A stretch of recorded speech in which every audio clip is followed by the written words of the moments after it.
Ladies and gentlemen, welcome to Kaldheim. I am Jochem, level 1 judge in Nijmegen, and this is my very first seminar.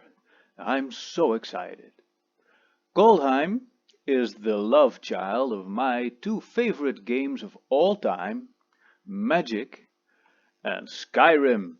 You can mine some more veins, make an elven bow, and shoot some draugr. But of course it also has elements of Assassin's Creed Valhalla and the Vikings TV series and even the Thor movies and of course some actual Norse mythology, but I choose to think of it as the Skyrim set. Allow me to present today's agenda. First there will be a quick tour of Kaldheim. Then I will introduce the new mechanics of Foretell, Boast and Runes.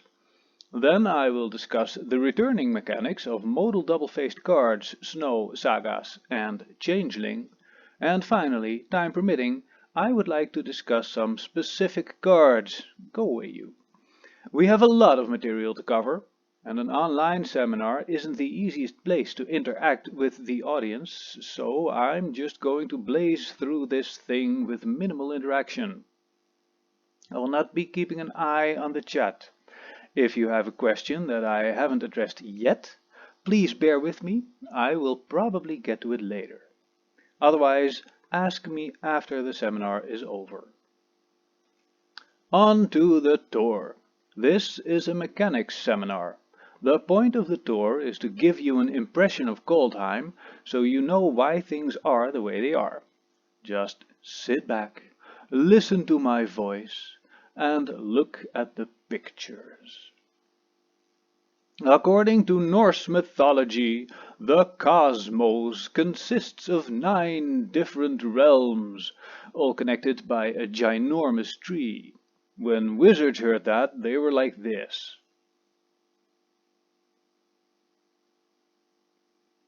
In the plane of Kaldheim, we have the 10 realms, a bunch of mini-planes. They conveniently represent the 10 different color pairs. The realms are connected by the world tree. The world tree is visible in all the realms. At the top are the lights of Starnheim, home of the Valkyries. The realms rotate about the world tree in unpredictable ways. Sometimes a path opens between realms, sometimes the realms collide. The empty space between the realms is the cosmos. Here be monsters, and a little squirrel that delivers messages.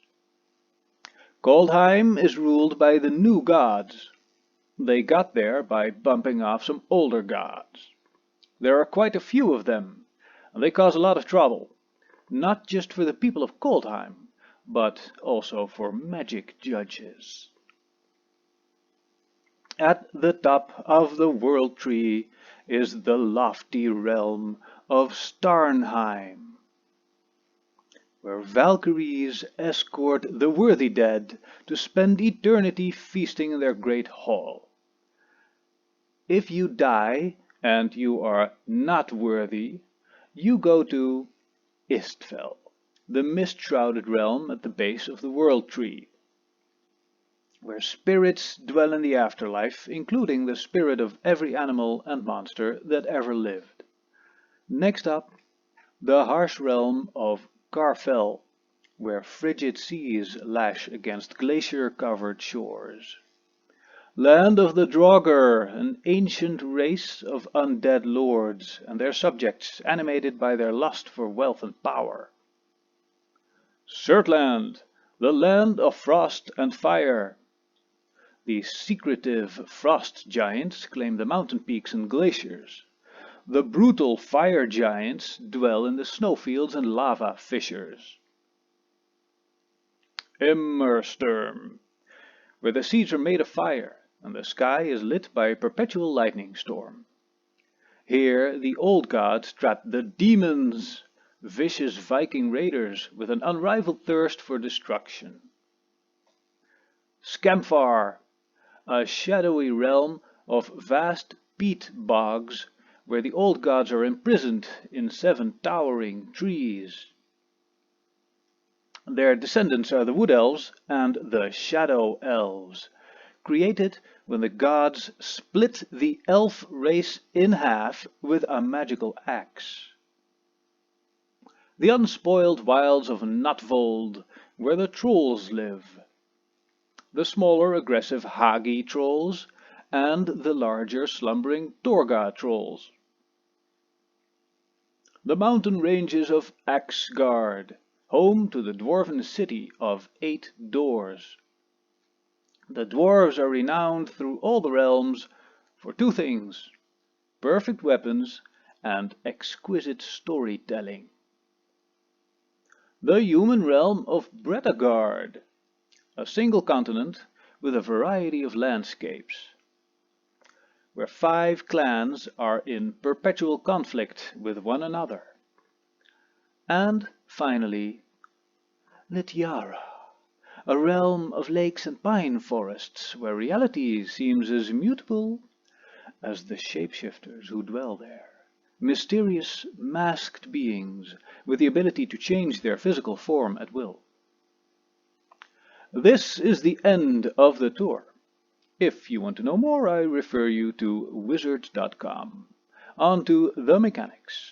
First up, foretell. Like Augury Raven here.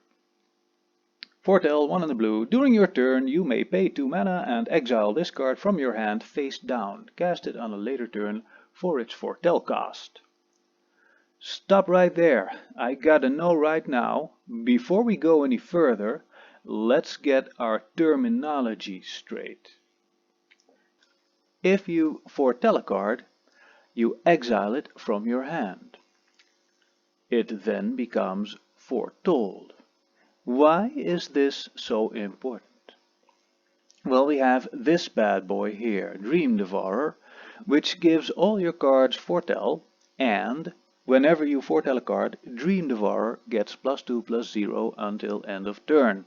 So this triggers when you exile a card from your hand, not when you cast a foretold spell. Exiling a card using its foretell ability is a special action which doesn't use the stack. It's special action number 10. So you can cast it from exile for its foretell cost. This is an alternative cost. As you all know, this means that only one alternative cost can be applied to any one spell as it's being cast, and an alternative cost doesn't change a spell's mana cost. So if you cast a foretold Augury Raven, it still has a converted mana cost of 4, meaning it cannot be eliminated, but it can be disdainful stroked. Any additional costs, cost increases and cost reductions that affect that spell are applied to that alternative cost. On to the next bit. Face down. It's just like Morph.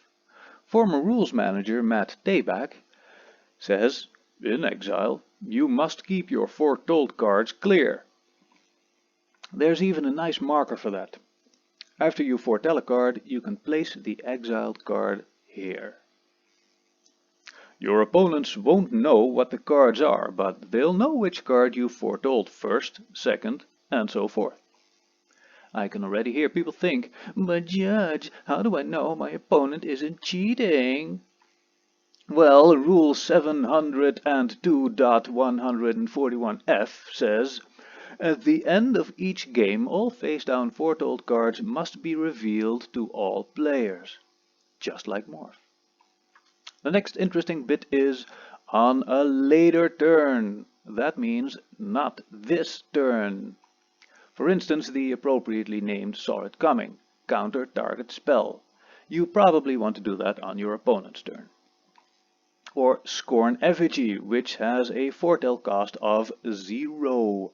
You might want to foretell and cast this right away for a total of only 2 mana, but you can't.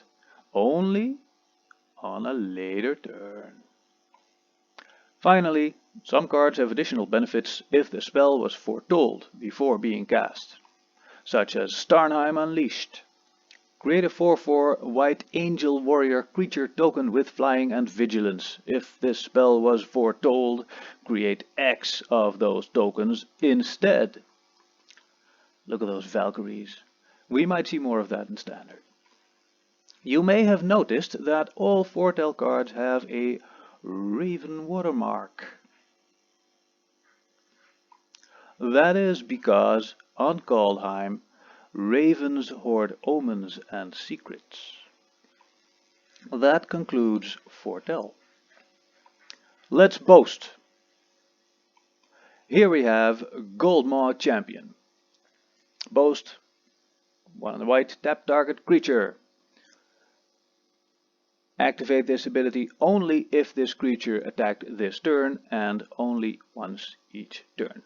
As you can see, you may activate a boast ability before blockers are declared or anytime after. In the case of Goldmaw Champion here, you probably want to do this before blockers are declared, or in the case of Battershield Warrior, which gives creatures you control +1/+1 until end of turn, you may want to wait. So a creature may boast only if this creature attacked. This means if a creature with a boast ability is put onto the battlefield attacking, it was never declared as an attacker. Its boast ability can't be activated that turn. So, for example, Wynoda here says you may put a human onto the battlefield tapped and attacking. So if you put Battershield Warrior onto the battlefield with Wynoda, it cannot boast. That was boast. Pretty straightforward. Onto runes. So, Vikings, not very keen on reading, more of an oral tradition. So, when they wrote something down, they used runes. Like Rune of Flight. It is an aura with enchant permanent, and it has, when Rune of Flight enters the battlefield, draw a card. As long as enchanted permanent is a creature, it has flying. As long as enchanted permanent is an equipment, it has equipped creature has flying. There's a whole cycle of these things: lifelink, death touch, haste, and trample. The rune subtype doesn't have any special rules meaning, but other spells and abilities can refer to it, such as Runed Crown. When Runed Crown enters the battlefield, you may search your library, hand and or graveyard for a rune card and put it onto the battlefield attached to Runed Crown. So if you search up Rune of Flight, Runed Crown now gives flying when it is equipped. Since all of the runes say, as long as enchanted permanent is a creature, they also work on vehicles, since they remain attached while the vehicle is uncrewed. If you enchant Funeral Longboat with Rune of Flight, your boat will gain flying when you crew it. That's it for runes, nothing fancy. So let's move on to the return of modal double-faced cards. Da da da! Just like in Zendikar Rising, we have modal dual lands. They have lands on both faces. There are no modal instants or sorceries in Kaldheim. But there are gods. For example, Halva, god of battle. God on the front face, sword of the realms on the back face. Halvar loves long walks on the beach and swords. His rules text is not relevant to this seminar. All of Kaldheim's modal double-faced cards are either dual lands or gods. The gods can have any type of permanent on the back face. So why are these things called modal cards? Not too long ago we only had one kind of double-faced cards. Those are now known as transforming cards. So now we have two kinds of double-faced cards. What is the difference? Well, the name should give you a hint. Transforming cards can transform. Really. Every transforming card has instructions on how to transform it. That is because you can only play the front face. It has instructions on how to get the back face. Now, modal cards are modal, meaning you can play either face.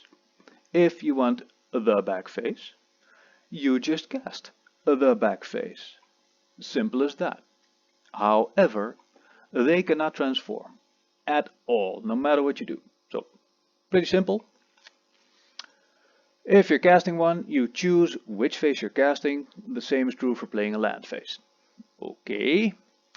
While a modal double-faced spell is on the stack or a modal double-faced permanent is on the battlefield, it has only the characteristics of the face that's up. So if I have negate, which counters target non-creature spell, I cannot counter Halvar, but I can counter the sword. Thank you, Drake. And if I have essence scatter, which counters target creature spell, I can counter Halvar, but not the sword. Okay, Drake, are you ready for a little pop quiz? Alright, everybody, please think along with Drake. I have Fabricate, which lets me search for an artifact card. Halvar is in my library, with the sword on his back, of course. Can I find it? Have you made up your mind, Drake? Let's have a look at the rules. While a double-faced card is outside the game or in any zone other than the battlefield or stack, it has only the characteristics of its front face. These kids today with their newfangled modal double-faced cards, how am I supposed to know which face is the front face? Well, a modal double-faced card's front face is marked by a front face symbol in its upper left corner. The front face symbol is a single black triangle inside a sideways teardrop. Pure poetry. So, I can't find Halvar because he's not an artifact, and the sword doesn't exist in my library, so I can't find that either. Well done, Drake. Ready for the next one? Okay, I have Duress, which says, target opponent reveals their hand. You choose a non-creature, non-land card from it. That player discards that card. What can I make my opponent discard?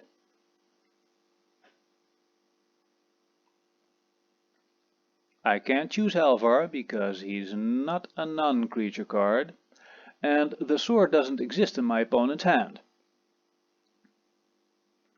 Oh, I'm sorry, Drake. Is this too easy for you? Let's kick it up a bit. I cast Roar of Reclamation. Each player returns all artifact cards from his or her graveyard to play. And Halvar is in my graveyard. What can I get back, Drake? Let's ask Matt. If an effect allows you to put a card with particular characteristics onto the battlefield without instructing you to play or cast it, you consider only the characteristics of a modal double-faced card's front face to see if that card qualifies. Alright, so Halvar does not qualify because he's not an artifact, and the sword doesn't exist in the graveyard. My opponent casts Divine Gambit, a new card, which says, exile target artifact, creature or enchantment an opponent controls. That player may put a permanent card from their hand onto the battlefield. I have Halvar in my hand. What can I put onto the battlefield? Halvar, obviously, but what about the sword? Let's check the rules. A double-faced card put onto the battlefield from a zone other than the stack enters the battlefield with its front face up by default. So again, I can't get the sword because it's not the default face, only Halvar, no sword. What if I have one of those Zendikar Rising sorcery lands, like Balaget Sanctuary? The default face is Balaget Recovery, the sorcery. Can I put a sorcery onto the battlefield? Stack, maybe? What was the rule again? If a player is instructed to put a modal double-faced card onto the battlefield and its front face isn't a permanent card, the card stays in its current zone. That means I cannot put this card onto the battlefield with Divine Gambit at all. I know, Drake. Let me see if I can cheer you up a bit. Meet Alrund, God of the Cosmos. Alrund likes long walks on the beach and cards and his pet raven Haka. Rules text not relevant. You may recognize this gentleman from the Avengers, I mean from Norse mythology. It's Odin or Wodan, one-eyed and long-bearded god whose ravens told him what was going on in the world. He has a day of the week named after him. Wednesday means Wodan's day. So I cast Haka. And then I cast Flicker of Fate on Haka. Exile target creature or enchantment, then return it to the battlefield under its owner's control. But Haka is the back face, so when it returns from exile, poof, I get Alrund, God of the Cosmos. Looking good. While I have Alrund here, if an effect instructs a player to choose a card name, the player may name either face of a double-faced card, but not both. So for Ruined Halo, I can name either Alrund or Haka, and I will have protection from the chosen face only. That was the easy part, Drake. Now we're gonna get serious. I cast Underworld Breach, which says each non-land in your graveyard has escape, and Halvar is in my graveyard. What can I get back, Drake? Remember, if you're putting a double-faced card onto the battlefield without playing or casting it, you get the front face. But if you're casting one, you choose which face you're casting. So, finally, we get to choose. Ooh. So, I have Future Sight, which lets me play the top card of my library, and Halvar is on top. What can I get?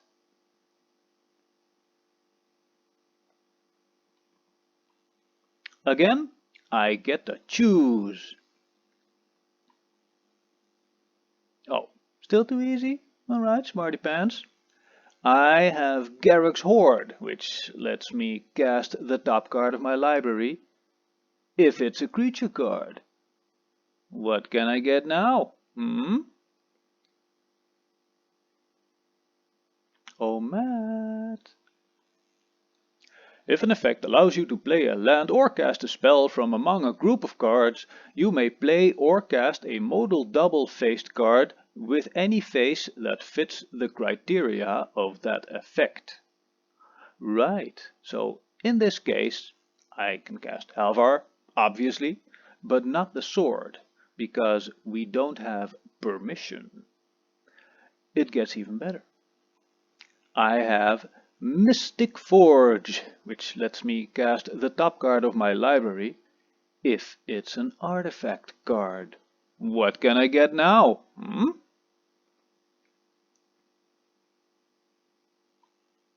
I can't cast Halvar because we don't have permission, but I can cast the sword, even though it's technically not even in our library. Just one more, Drake.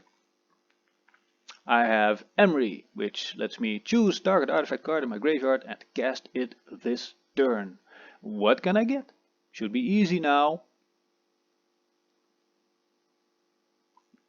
I can't get Halvar because he's not an artifact, but this would let me cast the sword if I could target it. But I can't, because it doesn't exist.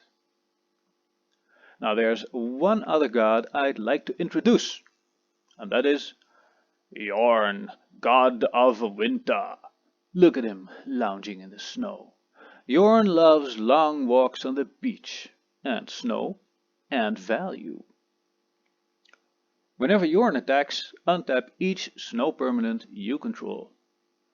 Ooh, snow. And Jorn even untaps himself.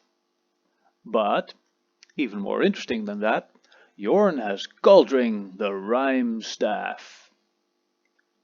Tap, you may play target snow permanent card from your graveyard this turn. If you do, it enters the battlefield tapped. Ooh, value. Wait, what's that, Drake? Yes, you're absolutely right.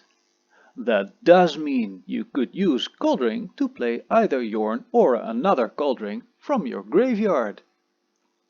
Too bad it's legendary. Yeah, I guess it could be a pretty cool commander. At least, well, how would that work? Remember, while a double-faced card is outside the game or in a zone other than the battlefield or stack, it has only the characteristics of its front face. So, what's Jorn's color identity? Can I even cast the Rhyme Staff from the command zone? And where does it go if it's destroyed? What about command attacks?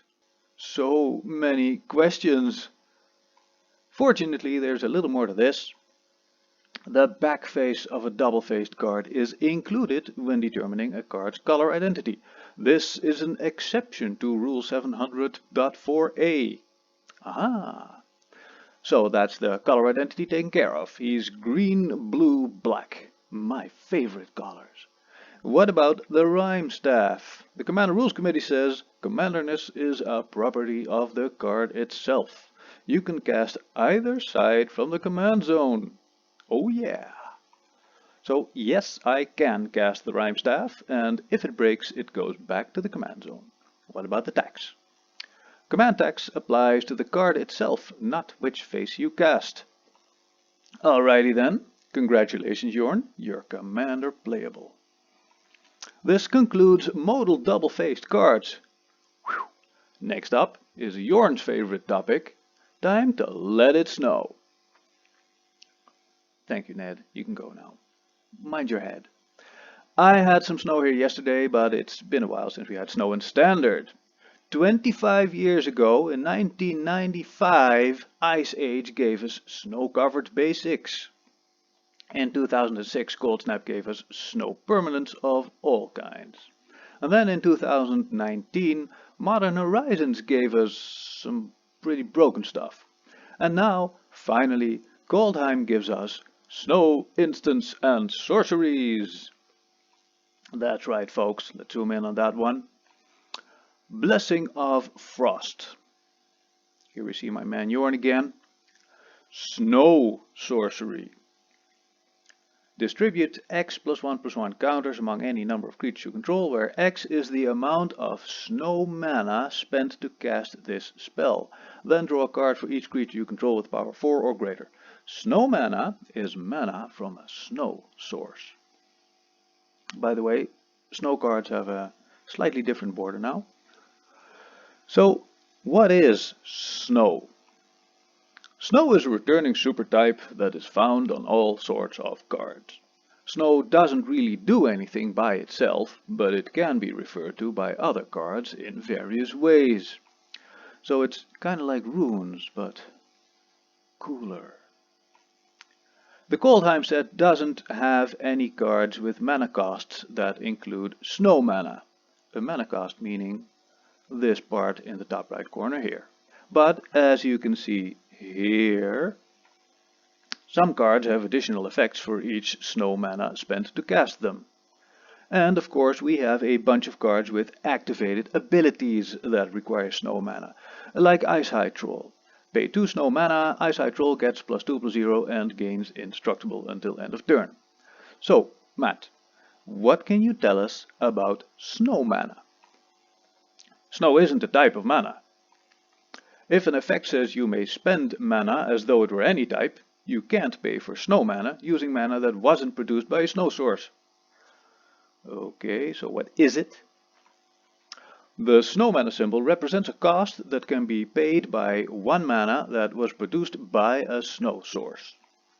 That mana can be any color or colorless. Cost reduction doesn't apply to any snow mana costs. So if you try to cut costs with Zerda, who makes activated abilities cheaper, I got some bad news for you, because this cost isn't going to change. I guess that means we will just have to play Snowlands. Let's pretend for a moment that the coronavirus does not exist, and I go to my friendly local game store, Moon en Amerike, to play FNM. I draft this awesome snow deck. I don't have any snow lands because, of course, I'm way too good at Magic to waste my picks on basic lands, so I go to the land station. But wait a minute, they're all out of snow basics. Judge! What now? Well, the rules say players may add an unlimited number of cards named Plains, Island, Swamp, Mountain or Forest to their deck and sideboard.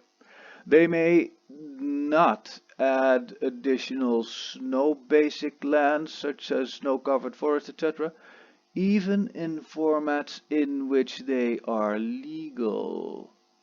Whoops. Draft accordingly. Now you know about snow. Next up, sagas. In the tour of Kaldheim we saw no less than 20 sagas. These sagas have awesome flavor, but rules-wise they're all pretty straightforward. Sagas have been around for almost 2 years now, so I am going to keep it short. Here we have Arnie Slays the Troll.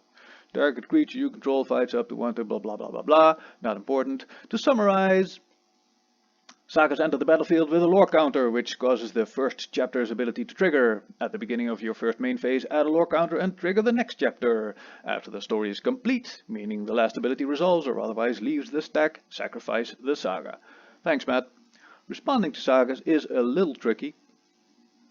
Putting a lore counter on a saga doesn't use the stack. A chapter ability is a triggered ability that triggers when a lore counter is put on a saga. Chapter abilities are put onto the stack and may be responded to. So you cannot stop the saga from triggering, but you can respond to the chapter trigger normally. If multiple chapter abilities trigger at the same time, their controller puts them on the stack in any order.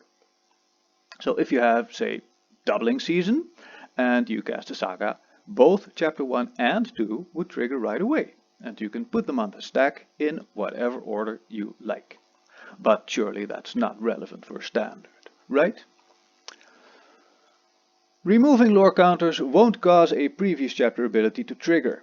If lore counters are removed from a saga, the appropriate chapter abilities will trigger again when the saga receives lore counters. So if you have a way of removing counters from your saga, it won't trigger going backwards, but it will trigger again going forward. That was sagas. Like I said, great flavor, but no new rules. On to our last returning mechanic, Changeling. Like Guardian Gladewalker here. Changeling, when Guardian Gladewalker enters the battlefield, blah blah blah. Changeling is a characteristic defining ability. It functions in all zones. This has to be pretty cool with Zendikar's party mechanic, right? Suppose I have just this Guardian Gladewalker and I cast Ardent Electromancer. When Ardent Electromancer enters the battlefield, add red mana for each creature in your party. Your party consists of up to one each of Cleric, Rogue, Warrior and Wizard. And Ardent Electromancer is a wizard. Guardian Gladewalker is all the things. So how much mana do I get? The answer, alas, is only 2. Because, you see, if a creature has multiple creature types for which it could be the party member, it is counted as the party member for only one of those types. Aww. Well, if an effect causes a creature with Changeling to lose all abilities, it will remain all creature types, even though it will no longer have Changeling. This is because Changeling applies before the effect that removes it. Of course, this wouldn't be a proper seminar without a layer of humility.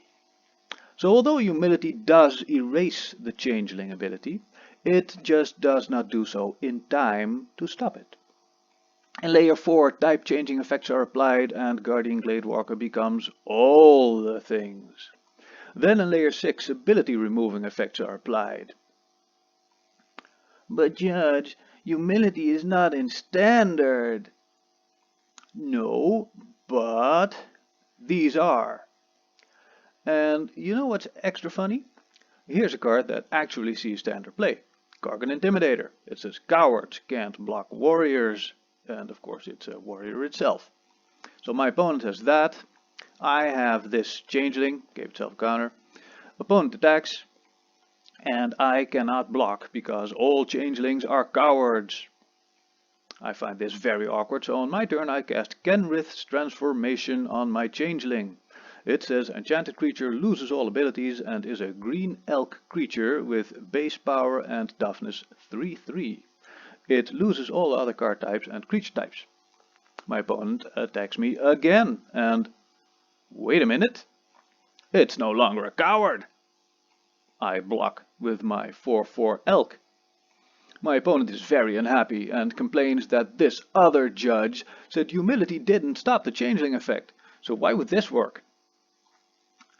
If an effect causes a creature with changeling to become a new creature type, it will be only that new creature type.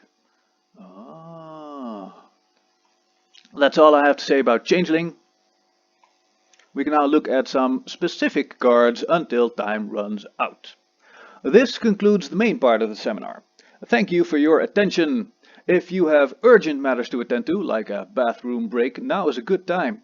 If you'd like to hear about some of the weirder cards in Kaldheim, stick around.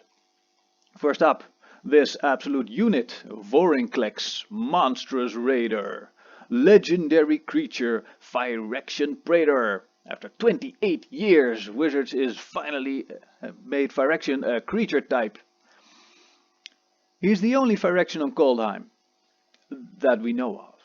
He's got Trample, Haste. If you put one or more counters on a permanent or player, put twice that many of each of those kinds of counters on that permanent or player instead. If an opponent would put one or more counters on a permanent or player, they put half that many of each of those kinds of counters on that permanent or player instead. Round it down. Oh wow, it's doubling season. But also halving season for your opponents? No, it's even better. You see, just like doubling season, Vorinclex lets your planeswalkers enter the battlefield with double loyalty. This means you can immediately ultimate this Ugin right here, and I can say from personal experience that it's pretty good. Doubling season does not change how many counters you put on planeswalkers when you plus them. Putting the counters on is paying a cost, and doubling season doesn't affect that. But Vorinclex does. So Ugin's +2 actually becomes +4. And, perhaps more importantly, not only do your opponent's planeswalkers enter with half loyalty, they only get half counters from plussing, rounded down. That'll make some of them very sad. But it's not just planeswalkers. Imagine what Vorinclex does for your sagas. The first Roman Games is a lot better when it's basically a 2-chapter saga. And think of what this does for your opponents. If they try to get rid of Vorinclex by casting Elspeth Conquers Death, they're gonna have a bad time, as they won't ever get to put a counter on it. They would add a counter as it enters the battlefield, but Vorinclex halves that and rounds it down to 0, so the saga never even reaches chapter 1. Vorinclex wreaks havoc with all sorts of counters, including +1/+1 counters of course, but also energy counters. You get double, your opponents probably get none, experience counters, and poison counters. Could happen at the pre-release. What? Poison at the pre-release? Yes, there is a card in Kaldheim that gives poison counters. Let's take a closer look. Meet Finn, the Fang Bearer. Finn likes long walks on the beach and Death Touch and poison. He has Death Touch. Whenever a creature you control with Death Touch deals combat damage to a player, that player gets 2 poison counters. A player with 10 or more poison counters loses the game. Simple enough. But how does that work in games where you start with more than 20 life? What about Commander? Nope, sorry, still 10. Even though you start at 40 life, Commander has no special rules for poison. Then what about Brawl? Same difference, still 10. Brawl is basically Commander. Then what about the best kind of magic? Two-headed giant. If a team has 15 or more poison counters, that team loses the game. Ah, there we are. Let's bring back Dream Devourer. Each non-land card in your hand without foretell has foretell. Its foretell cost is equal to its mana cost reduced by 2. So I have Elrond in hand, a modal double-faced card. Let me get Drake back in here. Yo, Drake! What happens if I foretell this? I can't really exile it face down, right? Would it stay hidden? Or would it have the back face up? We do, in fact, have rules for this. A double-faced card that is exiled face down remains hidden using a face down substitute card and or opaque sleeves. Alright, hidden it is, even though it doesn't really have a down face. So, it's foretold. Which face can I cast? Remember what Matt Tabak said. If you're casting one, you choose which face you're casting. Ah, thank you, Matt. So far so good. But what about the foretell cost? Would that be based on Elrond or Haka? Haka doesn't really exist in exile, right? If you foretell a modal double-faced card, the foretell cost will be based on the mana cost of the face you cast from exile. Thank you, Matt. So I could cast either one of these. So while we have this Dream Devourer here, let's say I foretell this Vulpikeet, which has mutate. Can I now mutate it onto my Dream Devourer? Remember, the foretell cost is an alternative cost, and only one alternative cost can be applied to any one spell as it's being cast. I only have permission to cast my foretold Vulpikeet for its foretell cost, so I cannot cast it for its mutate cost. Next up, Agar, the Freezing Flame. Whenever a creature or planeswalker an opponent controls is dealt excess damage, if a giant, wizard, or spell you controlled dealt damage to it this turn, draw a card. I just want to point out that he's a walking oxymoron. And suppose my opponent attacks with this piece of crab, which has 5 toughness, and I double block with Agar and this 4/4 giant. I have 2 giants that deal damage. How many cards do I draw? But since all combat damage is dealt simultaneously, the crab is dealt damage only once. So I draw 1 card. Ha ha ha. What if I have, instead of that giant, this Moss Viper? It only has 1 power, but it has Death Touch. How many cards do I draw? This is only 4 damage in total. It's going to kill the crab because of the Death Touch, but that doesn't make it excess damage. So this time the answer is 0. Next up, Tundra Fumarole. Tundra Fumarole deals 4 damage to target creature planeswalker. Add colorless mana for each snow mana to cast this spell. Until end of turn, you don't lose this mana as steps and phases end. Does this produce snow mana? Yes or no? Remember, kids, snow mana is mana from any type produced by a snow source. Tundra Fumarole is a snow sorcery. So yes, this produces snow mana. Next up, Alrund's Epiphany. Create 2 1/1 blue bird creature tokens with flying, take an extra turn after this one, exile Alrund's Epiphany, and it has foretell. So, just to be sure, if it's exiled this way, it's exiled face up and doesn't become foretold. Next up, The Bears of Lichara. Any number of target shapeshifter creatures you control have base power and toughness 4/4. You may notice that this does not contain the words until end of turn. The effect of the Chapter 2 ability lasts indefinitely. Next up, Bind the Monster. Enchant creature. When Bind the Monster enters the battlefield, tap enchanted creature. It deals damage to you equal to its power. Enchanted creature doesn't untap during its controller's untap step. This card is awesome flavor. It refers to the capture of Fenris. In order to trick the beast, one of the gods had to put his hand in the mouth of the wolf, who bit it off. So, probably, at some point, a player will come up to you and say, "Judge, we didn't tap the creature. Now my opponent is trying to block with it. I did take the damage, though. Whoops. Now what?" Too late. B. Rewind to before blocks, then tap it and take the damage.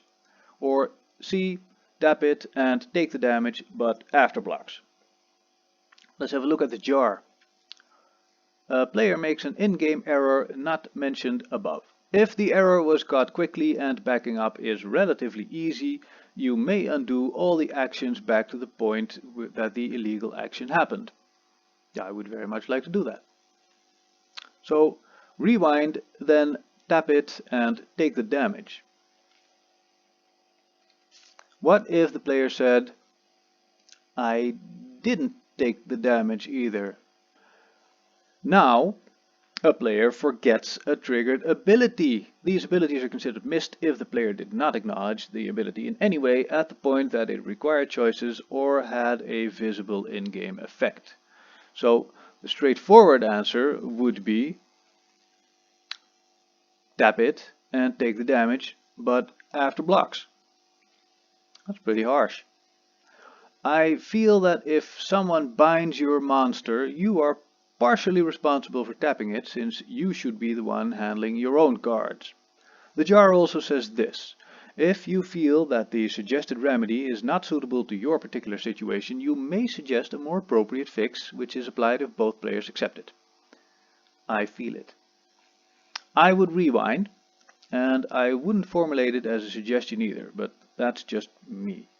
Next up, a little scenario. I have Walking Corpse and Zombie Outlander, which has protection from green, and a bunch of snow basics that I use to cast Blessing of Frost. And I want to put all the counters on Walking Corpse, but my opponent says, "Not so fast," and casts Shock, destroying my Walking Corpse. What happens? A. Nothing, the target is gone. B. Nothing, Zombie Outlander has protection. C. Zombie Outlander gets the counters. Blessing of Frost does not target, so I don't have to distribute any counters until resolution. I said I was going to put them on my Walking Corpse, but then my opponent responded before I could do that. So now I can do something else if I want. Zombie Outlander has protection from green, but again, Blessing of Frost does not target, so it's not stopped by protection. So Zombie Outlander gets all the counters. Next up, more corner case. I have this unstable shapeshifter, because who wouldn't want an unstable shapeshifter? Whenever any creature comes into play, unstable shapeshifter permanently becomes a copy of that creature and retains this ability. I then cast Bloodline Pretender. Changeling, as Bloodline Pretender enters the battlefield, choose a creature type. Whenever another creature of the chosen type enters the battlefield under your control, put a +1/+1 counter on Bloodline Pretender. I choose Goat. Let's zoom out a little.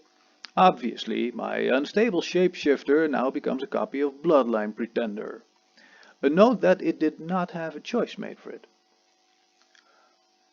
If Bloodline Pretender is somehow on the battlefield without a chosen creature type, its last ability can't trigger, even if a creature with no creature types enters the battlefield.